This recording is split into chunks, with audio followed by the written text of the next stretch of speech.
से मिला था, उस समय बहुत छोटा था जब चंडीगढ़ आए थे प्रभुपाद जी। तो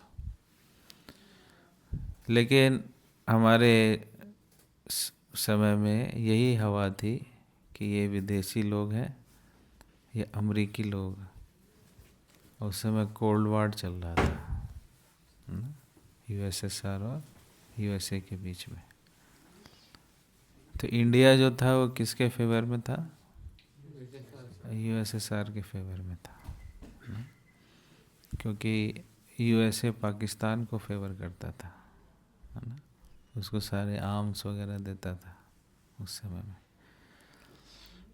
तो लेकिन भारत जो था उसको यूएसएसआर सपोर्ट करता था। तो इस्कॉन फेमस हो गया किस नाम से किया? यूएसए के सीआई एजेंट से।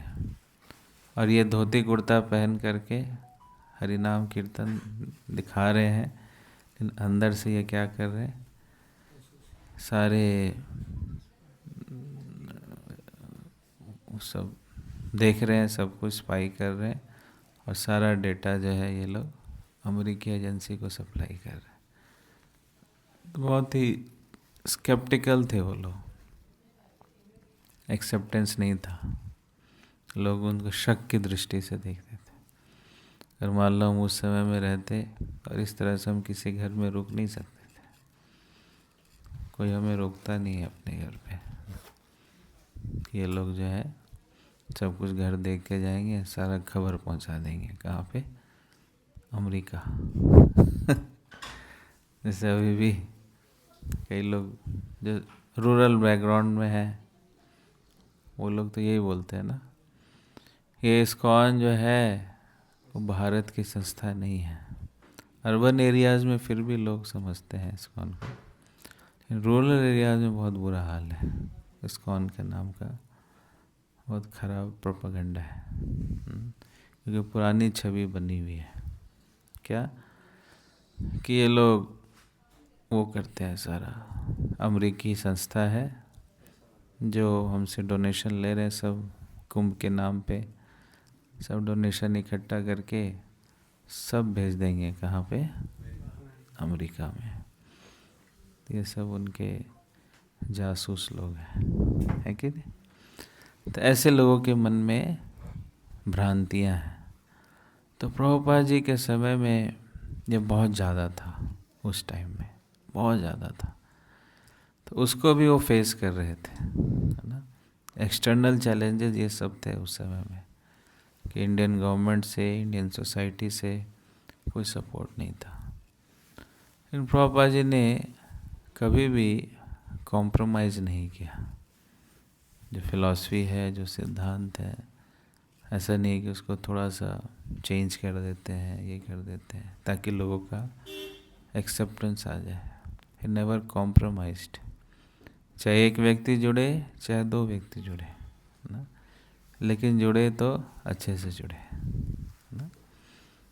उस समय कई डिसाइपल्स प्रभुपाद जी को कहते थे कि बाकी जो प्रोग्राम्स होते हैं उसमें तो लाखों की संख्या में लोग आते हैं, हमारे प्रोग्राम में बहुत कम लोग आते हैं, क्या बात है? तो प्रभुपाद जी ने क्या उत्तर दिया कि अगर आप मछली मार्केट में जाते हो या सब्जी बाज़ार में जाते हो तो वहाँ पर क्या होता है? बहुत भीड़ इकट्ठी होती है, बहुत ज़्यादा भीड़। लेकिन अगर आप जौहरी की दुकान में जाते हो तो वहाँ पे आपको बहुत कम लोग मिलते हैं। क्यों? क्योंकि ज्वेलरी महंगी होती है और सब्जियाँ सस्ती होती हैं। तो जिसको सस्ता सामान चाहिए वहाँ पे भीड़ होगा, जिसको अच्छा सामान चाहिए वहाँ पे भीड़ कम होगा। तो कृष्णा कॉन्शसनेस को प्राप्त करने के लिए भी देखो मूल्य चुकाना पड़ता है ना। कमिटमेंट वाली चीज़ है, और सभी कमिटमेंट नहीं दे सकते, है ना। इसमें हमें कमिटमेंट चाहिए। भगवान जो है हमसे क्या उम्मीद करते हैं? कमिटमेंट। ये कितना कमिटमेंट है, मुझसे इसका कितना लगाव है, कितना जुड़ा हुआ है। लोग सब कुछ देने को तैयार हैं, लेकिन अपनी स्वतंत्र इच्छा या स्वतंत्रता देने को तैयार नहीं होते, है ना। सभी स्वतंत्र रहना चाहते हैं, इंडिपेंडेंट रहना चाहते हैं। लेकिन कृष्ण कहते हैं क्या, मुझ पे डिपेंडेंट हो जाओ, है ना। तो ये थोड़ा कॉन्ट्राडिक्टरी चीज़ है। लोग इसको एक्सेप्ट नहीं करना चाहते कि किसी के ऊपर हम डिपेंडेंट क्यों रहें, हम तो इंडिपेंडेंट रहना चाहते हैं। तो इसलिए भक्ति बहुत लोग नहीं कर पाते हैं। भक्ति का मतलब है कि आपको डिपेंडेंट रहना पड़ेगा। You have to be dependent. If you are not dependent then you can't perform devotional life. लेकिन समानतया हमारी मानसिकता रहती है क्या, इंडिपेंडेंट थॉट होना चाहिए, इंडिपेंडेंट सब कुछ इंडिपेंडेंट होना चाहिए। तो जितना ज़्यादा हम इंडिपेंडेंस को प्रमोट करते हैं उतने प्रॉब्लम्स को इनवाइट करते हैं, है ना। लेकिन भगवान जो हैं वो कहते हैं क्या, मुझ पे डिपेंडेंट हो जाओ। सर्वधर्मान परित्यज्य मामेकं शरणं व्रज अहम त्वां सर्वपापेभ्यो मोक्षयिष्यामि मा शुचा। अगर मुझ पे डिपेंडेंट हो जाओगे तो तुम अपनी सारी दुखों से, सारी चिंताओं से, सारे कष्टों से मैं तुम्हें मुक्त कर दूंगा। लेकिन इंडिपेंडेंट मेंटालिटी क्या कहती है कि ये कौन होते हैं मुझे इन चीज़ों से मुक्त करने वाले, है ना। मैं खुद अपने आप से, अपनी शक्ति से, अपने बलबूते से इनके ऊपर मैं कुछ लूँगा दूंगा नहीं, है ना। मैं अपने आप से सब कुछ, अपने कष्टों से मुक्त हो जाऊंगा। लेकिन somehow or other कितना भी कोई व्यक्ति प्रयास करता है इंडिपेंडेंट तरीके से इन सफरिंग से, कष्टों से मुक्त होने के लिए, लेकिन कभी भी वह कष्टों से मुक्त नहीं हो पाता है, जबकि उसके कष्ट जो है और बढ़ते चले जाते हैं, है ना।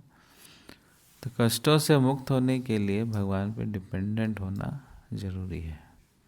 एनीवे हम सब भगवान पे ही डिपेंडेंट हैं। भगवान के इच्छा के बिना कोई कुछ नहीं कर सकता। हम सांस भी लेते हैं वो भगवान का दिया हुआ ही वायु है कि नहीं। भोजन करते हैं वो भी किसके द्वारा दिया गया है, वही भगवान के द्वारा। हम कुछ देख पाते हैं, सुन पाते हैं, समझ पाते हैं, कोई भी एक्टिविटी करते हैं, everyone is dependent upon Krishna. तो जो समझदार व्यक्ति है वो समझ जाता है कि इसको एक्सेप्ट करने में ही मेरी भलाई है। और जो मूर्ख है वो बोलता नहीं, मैं नहीं भगवान को एक्सेप्ट करूँगा, है ना। जिसके कारण वो नाना प्रकार के कष्टों में भोगता रहता है। तो मनुष्य जीवन जो है इसीलिए हम सबको प्राप्त हुआ है, इस डिपेंडेंसी को कल्टीवेट करने के लिए, ना। पशु योनि में ये पॉसिबल नहीं है। जैसे कल हम चर्चा कर रहे थे कि हम पशु योनि में ये सब चीज़ें नहीं कर सकते, क्योंकि पशु योनि में केवल हमारा ध्यान किस पे रहता है, इन चार चीज़ों पे ही रहता है। भोजन कहाँ से मिलेगा, खाने को कहाँ से मिलेगा, फिर सोने को कहाँ मिलेगा, फिर कोई हम पे अटैक करेगा तो उसकी रक्षा मैं कैसे करूँगा, और संतान उत्पन्न करने में। इन चार चीज़ों के अलावा उनका ध्यान या उनकी बुद्धि इतनी विकसित नहीं है कि इसके बियॉन्ड वो कुछ सोच सके, है ना। लेकिन मनुष्य देह में हम इसके बियॉन्ड भी सोच सकते हैं, है ना, कि यह सब जो हमें प्राप्त हो रहा है इसके पीछे कौन है, किसके कारण ये पूरी सृष्टि चल रही है, कौन जो है इस सृष्टि को चला रहा है, कौन हमें चला रहा है ना। ये सब हम सोच सकते हैं। तो भक्त जो है उनकी पहचान क्या होती है कि हर एक परिस्थितियों में वो भगवान पर आश्रित होते हैं, dependent upon Krishna. They seek permission, भगवान से आज्ञा लेकर ही कोई कार्य करते हैं। जैसे भक्ति सिद्धांत महाराज जी का उदाहरण हम देखते हैं, कि उनको कोई बुलाता था कि स्वामी जी आप हमारे यहाँ इस दिन कथा कीजिए, प्रोग्राम कीजिए। तो फिर भक्ति सिद्धांत महाराज जी क्या उत्तर देते थे? कृष्णा विलिंग, अगर कृष्ण की इच्छा हुई तो मैं आपके यहाँ आऊँगा, प्रोग्राम करूँगा, है ना। अगर कृष्ण की इच्छा हुई तो, है ना। तो इतना बोलने से भी एक बहुत बड़ा एक एटीट्यूड है, एक वैल्यू है कि भगवान की इच्छा हुई तो मैं ये कर पाऊँगा, है ना। और कोई कुछ काम हुआ तो उसमें भी यह भगवान की इच्छा से हुआ, है ना। भगवान की इच्छा के बिना व्यक्ति कोई कुछ नहीं कर सकता। प्रभुपाद जी भी बोलते हैं ना कि भगवान की इच्छा के बिना एक पत्ता भी नहीं हिलता है। उनकी इच्छा होती है तभी कुछ होता है। तो भक्त जो है इस बात को बहुत गंभीरता से समझता है ना। उसके हर एक एक्शन में ये चीज़ प्रदर्शित होती है कि अब भगवान की इच्छा हुई तो भगवान को अपने साथ लेकर के, अपने फ्रंट में लेकर के चलता है। This is the difference between a devotee and a non devotee. Non devotee जो है वो भगवान को साइड में रख के चलता है। मेरी इच्छा हुई तो मैं करूँगा, मेरी इच्छा हुई तो नहीं हुई तो नहीं करूँगा। लेकिन भक्त जो है वो क्या समझता है कि भगवान की इच्छा हुई तो निश्चित रूप से ये हो जाएगा, अगर उनकी इच्छा हो नहीं होगा। जैसे कृष्णदास कविराज गोस्वामी भी यही कहते हैं कि अगर भगवान की इच्छा होती है तो बड़े से बड़ा कार्य भी बहुत आसानी से हो जाता है ना। अगर भगवान की इच्छा नहीं होती है तो छोटा से छोटा काम भी पहाड़ की तरह हो जाता है ना। बड़े से बड़ा काम भी आप देखोगे बहुत आसानी से हो जाता है अगर कृष्णा की इच्छा है तो। अगर कृष्ण की इच्छा नहीं है तो फिर छोटा से छोटा काम भी पहाड़ बन जाता है, वो नहीं हो पाता। इसलिए भक्त हमेशा किस पे आश्रित रहते हैं? भगवान की इच्छाओं पर। तो कोई कहेगा कैसे पता चलेगा कि भगवान की क्या इच्छा है, भगवान की इच्छा क्या नहीं है ना? तो किसी व्यक्ति की इच्छा जानने के लिए आपको उसके नज़दीक रहना पड़ता है ना, तभी तो जानोगे। जैसे एक माता होती है, वो अपने बच्चे की इच्छा समझ जाती है ना? क्यों समझती है? क्योंकि वो उस बच्चे को बहुत क्लोजली साथ रहती है, उससे अटैच रहती है ना? लेकिन कोई पड़ोसी का बच्चा है तो उसकी इच्छा को समझ पाती है क्या? नहीं, अपने ही बच्चे का समझ पाती है ना। तो उसी प्रकार से जिसके हम साथ रहते हैं उसकी इच्छा को भी धीरे धीरे समझने लगते हैं। जिसके साथ नहीं रहेंगे उसकी इच्छा को क्या समझेंगे? समझेंगे क्या? जैसे आप लोग ज़्यादातर भक्त वेश में रहते हो, तो जो गोवर्धन वेश के भक्त हैं, क्या वो एक चक्र भक्तों के इच्छा के बारे में समझ पाएंगे? नहीं, दोनों भक्त हैं, लेकिन क्यों नहीं समझ पाएंगे? क्योंकि उनके साथ नहीं रहते। तो भगवान की इच्छा को कौन समझ सकता है? जो भगवान के साथ रहेगा। तो जैसे प्रभुपाद जी ने भगवद गीता यथारूप लिखा है ना, उसमें वो यथारूप एज इट इज़ क्यों कह रहे हैं? क्योंकि भगवान के भावों को कौन समझ पाएगा? जो भगवान का भक्त है। जो भगवान का भक्त नहीं है वो किस प्रकार से भगवान के भावों को समझेगा? तो ज़्यादातर भगवद गीता के जो कमेंट्रीज़ हैं वो अभक्तों के द्वारा दी गई है। इसलिए ऐसी कमेंट्रीज़ को पढ़ करके भगवान के भाव को कोई नहीं समझ पाएगा, है ना। लोग अपने हिसाब से कमेंट्री करना शुरू कर देते हैं। धर्मो रक्षति रक्षिता का मतलब क्या निकालते हैं? ये जो कन्वर्जन हो रहा है इस कन्वर्जन को रोको, धर्मो रक्षति रक्षिता, है ना। योगक्षेम महामयम का क्या मतलब है? ये जो LIC वाले यूज़ करते हैं, है ना, कि जैसे गीता में लिखा है योगक्षेम वहाम्यम, उसी प्रकार से हम भी आपके धन की रक्षा करेंगे, जीवन के साथ भी और जीवन के बाद भी, है ना। तो सब अपना अपना निकाल रहे। विनाशाय च दुष्कृताम, इंडियन आर्मी यूज़ कर लेती है उसको, विनाशाय च दुष्कृताम। योग कर्म सुकौशलम, ये कौन यूज़ कर लेता है? ये जो यूनिवर्सिटी है IAS वाली, UPSC। तो ऐसे सब अपना अपना हिसाब से उनको जो समझ आता है वो पिक एंड चूज़ कर लेते हैं। ये पसंद आ रहा है, ये वाला स्लोगन अच्छा है। लेकिन भगवान ने ये सब श्लोक क्यों बोला? LIC वालों के लिए बोला क्या? LIC वालों के लिए बोला, जीवन के साथ भी जीवन के बाद भी योगक्षेम महाम्यम, ये रख लो, तुम्हारे लिए मैंने बोल दिया, चलो, है ना। इंडियन आर्मी के लिए बोल दिया विनाशाय च दुष्कृताम, ना, अब तुम ये रख लो, तुम्हें अच्छा लग रहा है।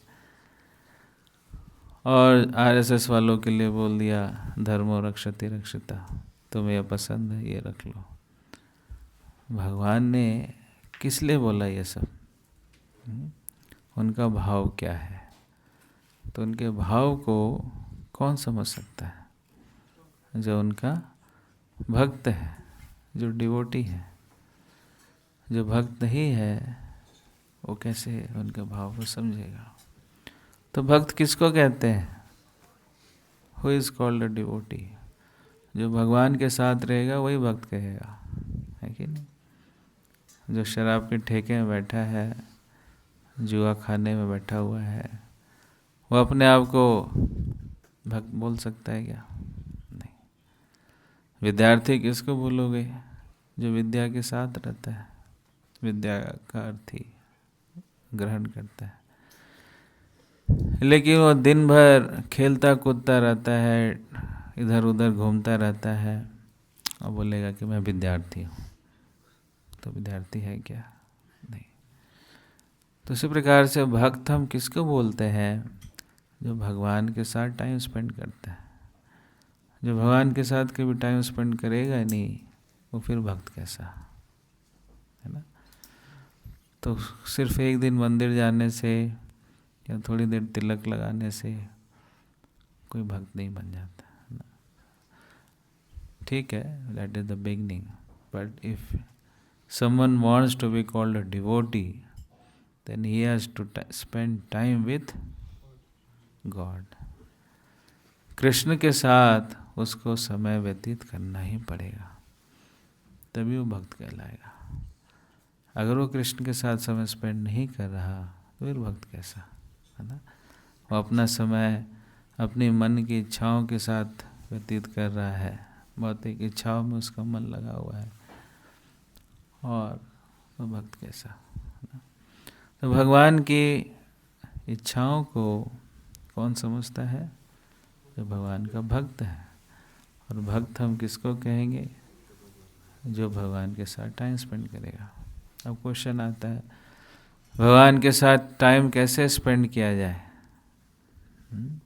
How to spend time with Krishna?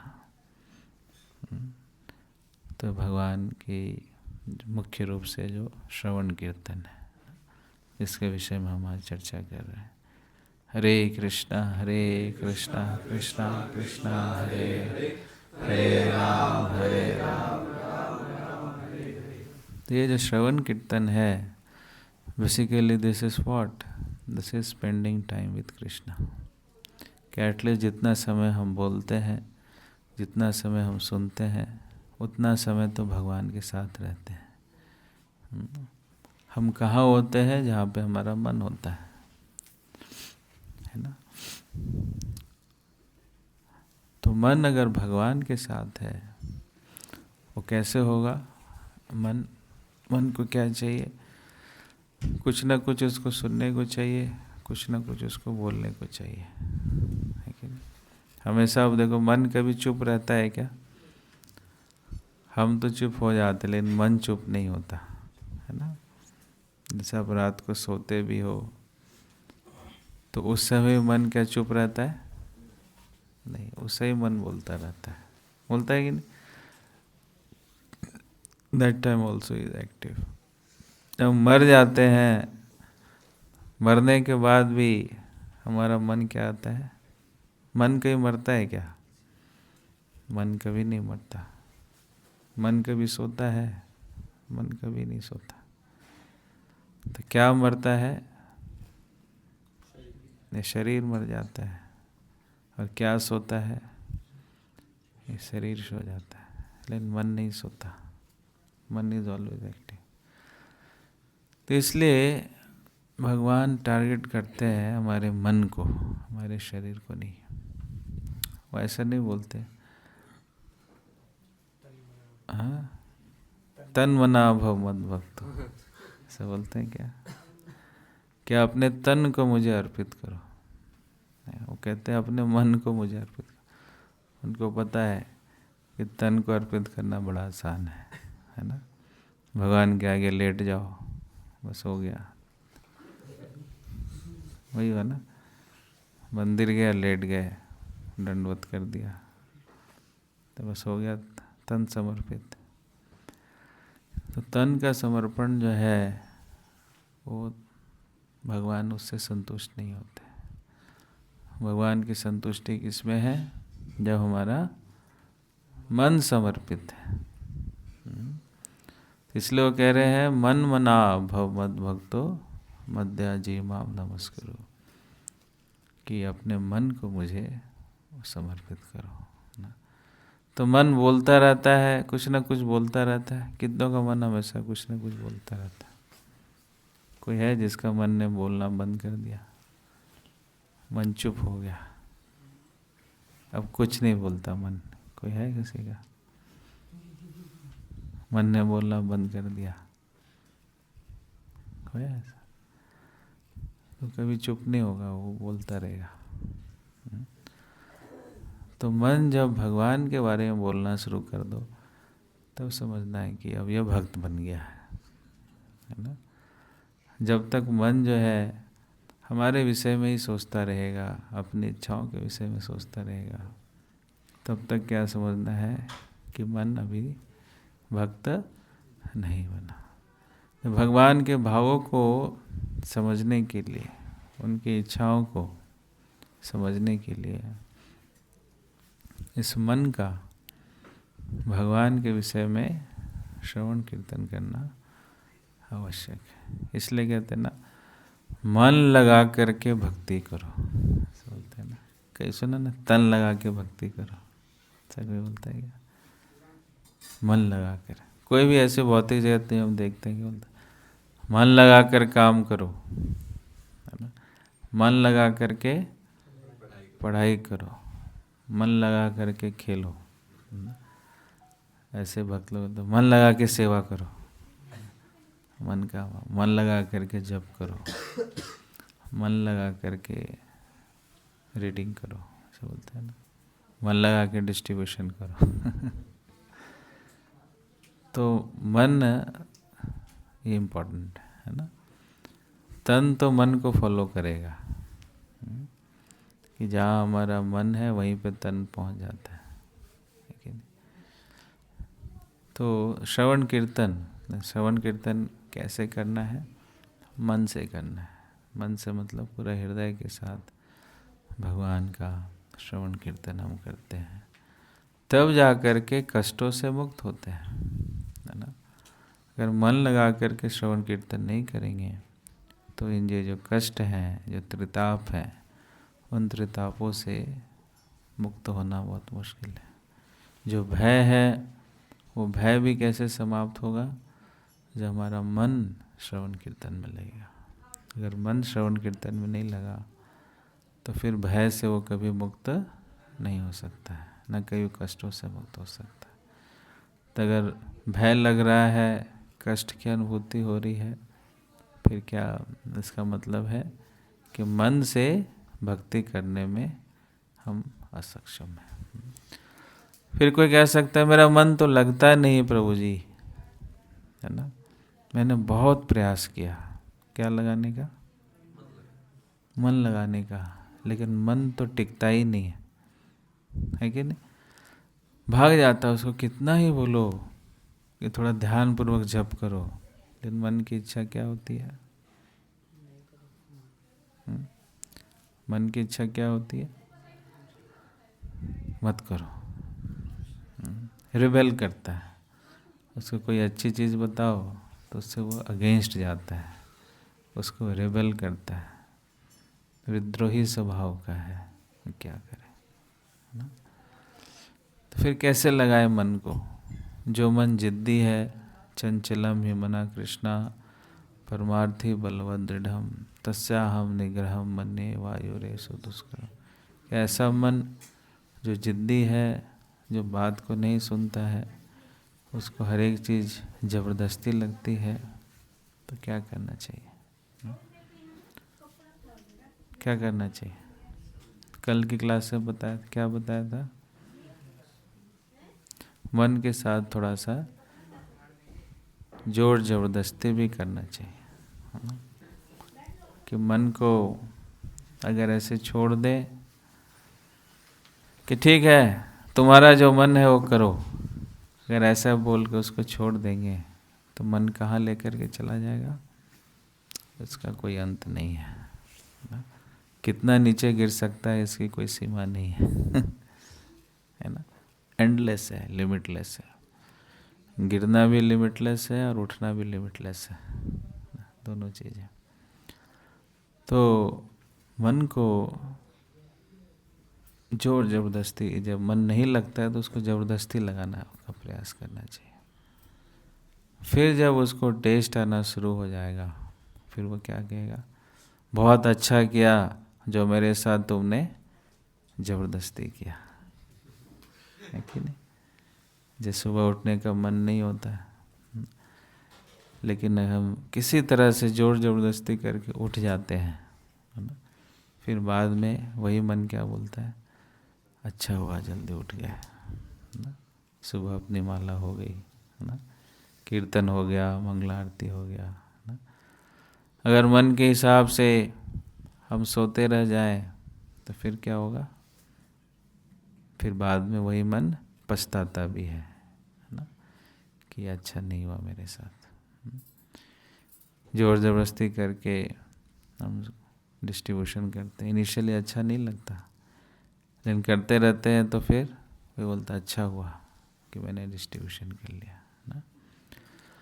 तो इनिशियली हो सकता है कि मन ना लगे, ये स्वभाव है उसका, है ना? लेकिन इनिशियली एक धक्का देना ज़रूरी है, उसको पुश करना ज़रूरी है। हम पुश करते हैं तब जा कर के वह एक्टिविटी में एंगेज होता है।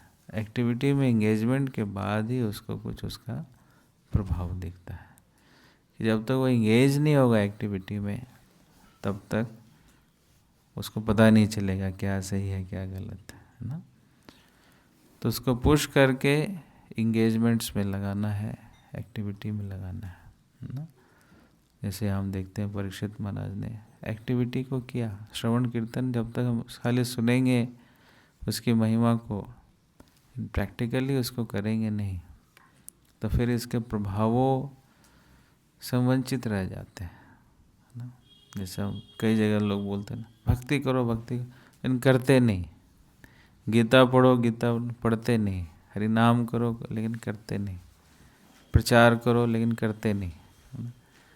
तो फिर वो हृदय से कभी भी उस चीज़ को नहीं कर पाएंगे। मन को उन गतिविधियों में लगाना आवश्यक है। ये इनके इन प्रकार है ना, उसकी इच्छा करे या ना करे, समवार अदर उसे इंगेज करना। जब इंगेज होगा एक्टिविटी को करेगा, और ये ऐसी चीज़ें हैं भक्ति में गतिविधियाँ जो उसको अच्छा लगेगा ही लगेगा, है ना?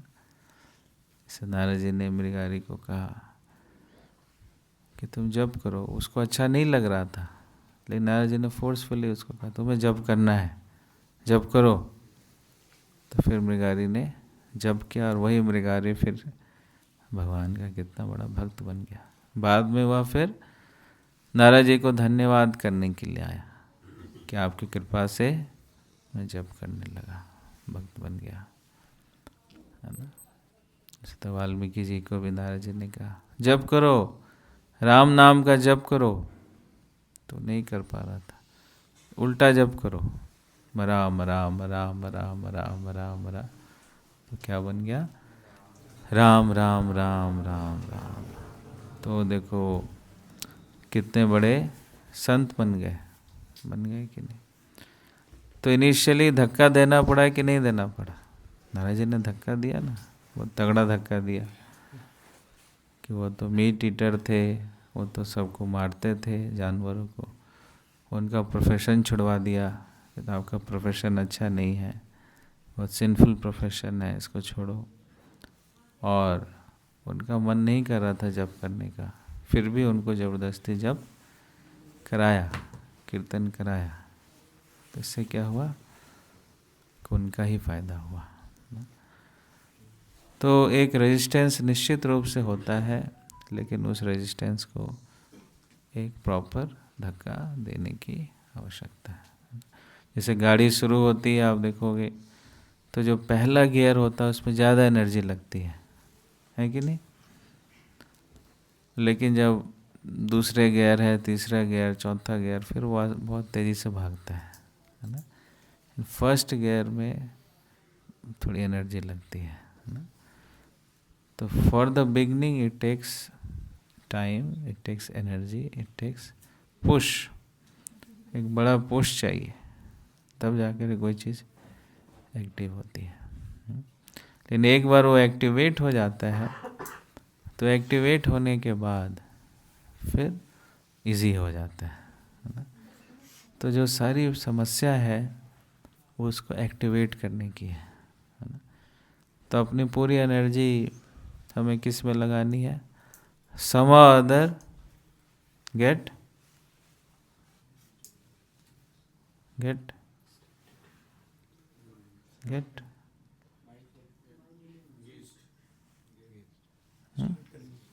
गेट स्टार्टेड, स्टार्ट करो, है ना। समझ रहे, some other get started, start करने में आधी एनर्जी तो वहीं चली जाती है ना। माला पकड़ने में ही आपको समय लगे, एक बार पकड़ लोगे फिर तो कोई दिक्कत नहीं है, फिर तो आप कर दोगे, इतना तो विश्वास है कि नहीं। ये सारी समस्या किसमें है कि इस हाथ को किसी तरह से माला, झोली माला के अंदर लेकर के जाना, है ना। ये सबसे बड़ा टास्क है। एक बार चला गया फिर तो कोई दिक्कत नहीं, फिर तो माला करके ही हाथ निकलता है ना। इतनी ट्रेनिंग तो हो गई है कि बीच में माला नहीं छोड़ते, है ना। लेकिन सारी इस हाथ को कैसे मोबाइल से हटा के, जेब से हटा के माला के अंदर डालें, this is the big task, है ना। तो सम और अदर गेट स्टार्टेड, इसको माला के अंदर डालना, स्टार्ट करना। बस अपना टारगेट क्या होना चाहिए, इंजन को स्टार्ट करने का। बस वो इंजन स्टार्ट होगा, गाड़ी भागेगा। प्रॉब्लम क्या आता है, लोग इंजन ही स्टार्ट नहीं, वो वेट करते रहते हैं।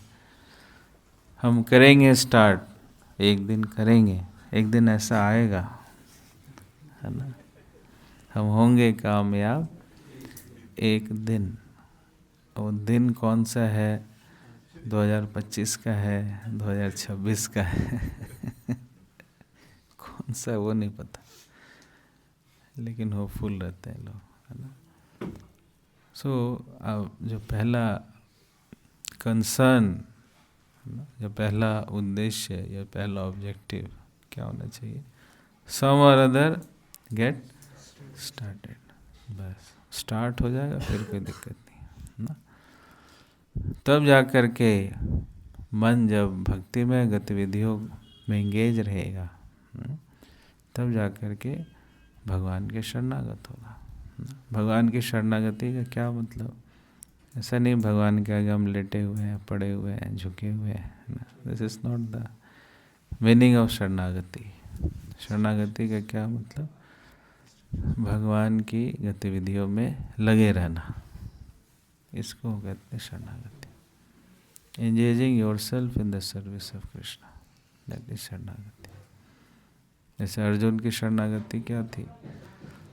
भगवान के पैरों को पकड़ के बैठ गया ना, ये शरणागति थी कि प्रभु आप तो आपको चरण कमल को छोड़ के नहीं जाते, आप पकड़ लिया, है ना, ऐसा किया? कृष्ण ने बोला कि आपको युद्ध करना है, तो उन्होंने युद्ध किया, तो वो शरणागति थी। अगर कृष्ण बोलते आपको युद्ध करना है, अर्जुन बोलते नहीं आपके चरण कमल को छोड़ के मैं कहीं नहीं जाऊंगा, कृष्ण बोले उठो बेटा थोड़ा युद्ध करो,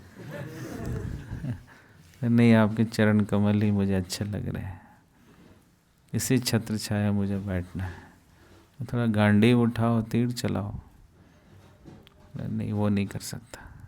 तो फिर ये कैसे शरणागति है? शरणागति है ये नहीं। शरणागति का वास्तविक मतलब है भगवान की सेवा करना, ये शरणागति है। कोई सेवा ना करे, बस बैठा हुआ है, ठाकुर जी की बहुत कृपा है मेरे ऊपर, अपनी छत्र छाया में रखे हुए हैं, कोई सेवा नहीं करता, तो क्या भगवान इससे प्रसन्न होंगे? क्या ये वास्तविक शरणागति है? नहीं। तो अर्जुन ने युद्ध लड़के भगवान की शरणागति को प्रदर्शित किया, है ना। प्रभुपाद जी ने प्रचार करके भगवान की शरणागति को प्रदर्शित किया। तो शरणागति मतलब obeying the orders, obeying the instructions, that is वास्तविक शरणागति। आज्ञा का पालन करना ही शरणागति है, जैसा निर्देश है भगवान के द्वारा, गुरु के द्वारा जो निर्देश है उसका जब हम पालन करते हैं वो वास्तविक शरणागति है ना। तो जब हम कहते हैं ना सर्वधर्मान् परित्यज्य मामेकं शरणं व्रज, शरणागति means what? Ultimately we have to follow the instructions of Krishna and spiritual master. तो जो शरणागत भक्त है मतलब जो आज्ञाकारी भक्त है, इंस्ट्रक्शंस को पालन करता, ओबीडिएंट डिसाइपल है, वास्तविक रूप से वही शरणागत है ना। और शरणागत में ही असली आनंद है ना। देखिए जो शरणागत भक्त रहते हैं वह आनंद में रहते हैं, और जो शरणागत नहीं है वो आप देखोगे परेशान रहते हैं, दुखी रहते हैं। तो जो दुखी है, परेशान है, इसका मतलब ही इज़ नॉट शरणागत, है ना। अगर हमारे जीवन में कष्ट है, दुख है, परेशानी है, वरना है कि I am not fully surrendered to Krishna, है ना। तो इस प्रकार से अपनी शरणागति को बढ़ाना है, अपने मन को भगवान के श्रवण कीर्तन में लगाएंगे तो वास्तविक भक्ति के आनंद को हम प्राप्त करते हैं। ओके, हरे कृष्णा कृष्णा कृष्णा हरे हरे, हरे राम राम राम हरे हरे। ओके, किसी कोई प्रश्न है?